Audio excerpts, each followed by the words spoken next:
আলহামদুলিল্লাহ ভালো লাগছে আমাদের। আমরা বেসিক্যালি ফ্যামিলি নিয়ে আসছি আর কি।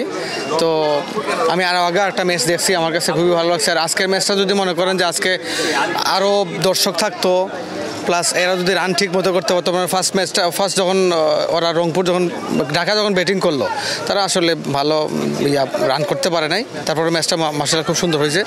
পরবর্তী লাস্ট টাইম আসে তখন 3-4টা উইকেট পড়ে গেছে না, তখন ভালোই লাগছে। ফাইনাল ম্যাচে আর একটু ভালো রান হওয়া উচিত ছিল। আর ব্যাটসম্যানটা যদি প্রথম তারা রান ভালো করতো, তাহলে পরবর্তীতে তাহলে ফাইটিং একটা পরিবেশ হতো আর কি। তো আসলে ওভারঅল ভালোই লাগছে। আলহামদুলিল্লাহ, খেলা অনেক ভালো হয়েছে। যদি লো স্কোরিং না হয়ে যায়, আর 120 বা 130 রান হইতো, তাহলে আরো ভালো হইতো আর কি। না, এটা ফার্স্ট টাইম আসছি আর কি। আজকে আমি শুধু ঢাকা থেকে আসছি, নরসিংদী থেকে আসছি আর কি, আমার খেলা দেখার জন্য আর কি। নিশ্চিন্তে খান স্বাস্থ্যকর অল টাইম পান, অল টাইম হেলদি লাইফ। তো পুরো ফাইনাল হয়ে গেল, পুরো টুর্নামেন্টে কিন্তু মাঠে খুব একটা দর্শক হয়নি। দর্শক কেন হলো না আপনার মনে হয়? দর্শকটা হওয়া উচিত ছিল, বিশেষ করে এখানে বড় তারকাগুলো নাই। আমি হচ্ছে সাকিব আল হাসানের ফ্যান।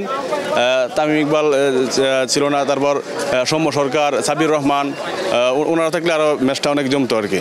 যেমনটা বললেন যে সাকিব আল হাসানের ফ্যান, সাকিব তো বিপিএলেও সম্ভবত থাকবে না। সাকিবকে ছাড়া বিপিএল কি জমবে? সাকিব আল হাসান ছাড়া তো বিপিএল অবশ্যই জমবে না। সাকিব আল হাসান হচ্ছে বাংলাদেশ না, ওয়ার্ল্ডের একটা brand. Shakib Al Hasan only one বাংলাদেশের একটা ব্র্যান্ড। আমি মনে করি সাকিব আল হাসান থাকলে ম্যাচটা আরও ভালো হতো আর কি, টুর্নামেন্ট আর জমতো আর কি। সাপোর্ট করছিলাম অবশ্যই রংপুর, কিন্তু আশা নিয়ে এসেছিলাম অনেক রান হবে টি-20-তে। খুবই অল্প রান হয়েছে। আমরা আশা ছিল 180। সিলেটে আমরা সব সময় জানি যে রান হয় ম্যাচে, কিন্তু আমরা দেখতে পারলাম আজকে 100ই হয় নাই। অনেক কষ্ট লাগলো বিষয়টা নিয়ে। সিলেটের মাঠে অনেক রানের আশা সবসময় আমরা থাকে, কিন্তু আজ হলো না। বিপিএলে আশা করছি 200+ প্রতিটা ম্যাচে রান হবে, এটা আমরা আশা চাই। কারণ টি-20 খেলা হচ্ছে রানের খেলা। এটা যে যত রান করতে পারবে তত ম্যাচ জিততে আগ্রহ এবং মজা লাগবে দর্শকের খেলা দেখতে। এবং আমাদের সবসময় সিলেট চাই যে আমরা রান হোক, এবং হয়ও সবসময় রান। এই যে 20-22 দিনের একটা টুর্নামেন্ট হলো, সব সিলেটে হলো, শুরুর দিকে রানও হয়েছে, কিন্তু মাঠে দর্শক কিন্তু খুব একটা আসেনি। সিলেটের মানুষজন খেলা দেখতে আসলো না কেন? আমার মনে হয় যে এটা হলো একদম গরুয়া লিগ। আমাদের যদি ফ্রি টিকিট দেওয়া হতো আর একটু ভালো হতো। বোর্ডের কাছে একটু দাবি যে ফ্রি ক্রিকেট টিকিটটা দিয়ে যেন আমাদের জন্য আর একটু ভালো হতো, তো সবাই আসবো। সিলেটে এনসিএল ফাইনাল হলো, সিলেট নাই, জিনিসটা কেমন? জিনিসটা ওই যে ভাতের সাথে লবণ কম হয়েছে, এইটাই। আর ফাইনাল কেমন এনজয় করলেন? ফাইনালটা মজা হয় নাই, 62 রানে অল আউট, ম্যাচটা জমে নাই আর কি।